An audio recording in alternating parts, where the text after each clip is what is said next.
that, not sad, it's unfortunate that the last speaker left. I wanted to ask this question or ask him to give me an answer on what he has already said. The topic here before me is building the Nigeria of our dreams. Where is the place of the Nigerian woman in the general economy? The last speaker came and reeled out all the ills, all the problems, and probably provide a solution. But I think the solution is when the men cannot do it. The women, you're in the house keeping quiet. So let us try a woman. Isn't that the solution? We have not tried a woman. Let's try a woman. Clap for the women in the house.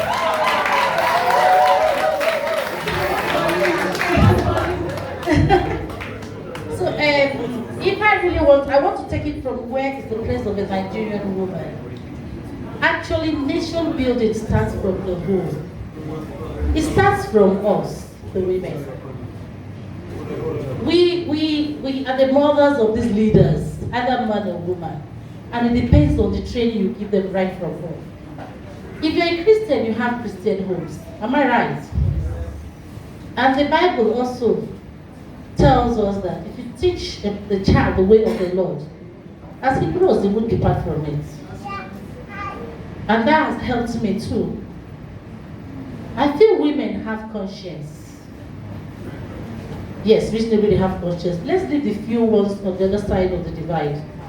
Let's talk about a typical woman. No woman will bring up a child and say that when you grow up, you go and steal. No woman.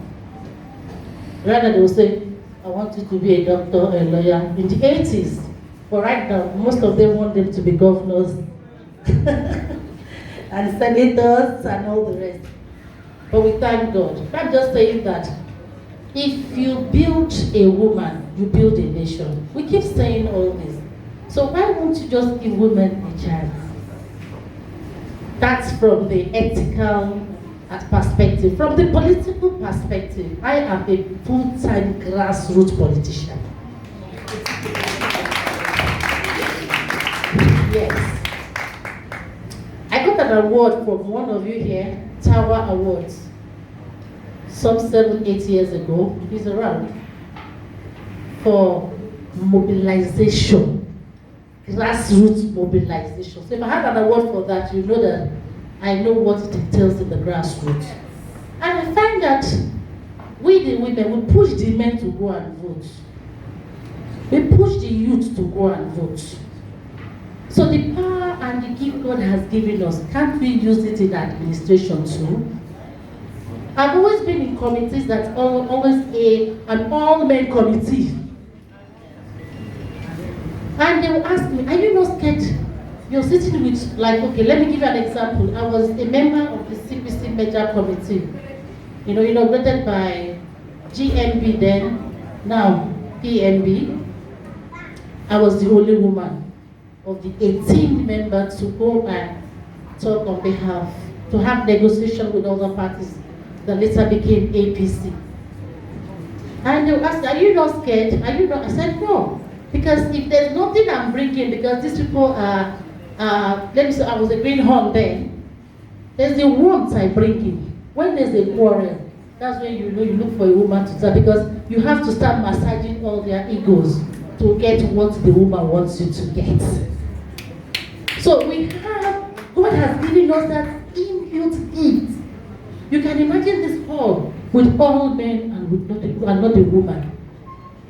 Me, I am a woman. I'm busy admiring women that are here, and I'm smiling. Yes, I look at them and say, look at what this one is doing. This is beautiful. Yes, we bring that good ambience. Even if you are angry, if you're a man, you're angry, and you come into this world and you see five girls, will you be angry? Will you be angry? You will just leave that anger first and face what you're saying now. And you see, because we have that what will I call it? To attract you. And that's what we attract you to.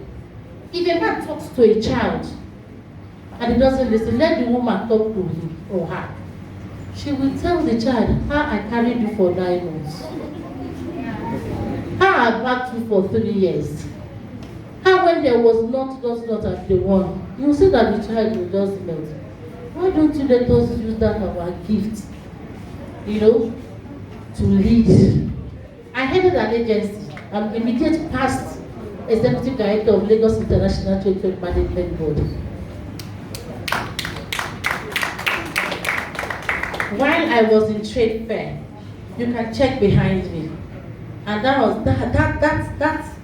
period I was in trade fair had given me a national award I'm taking by next week.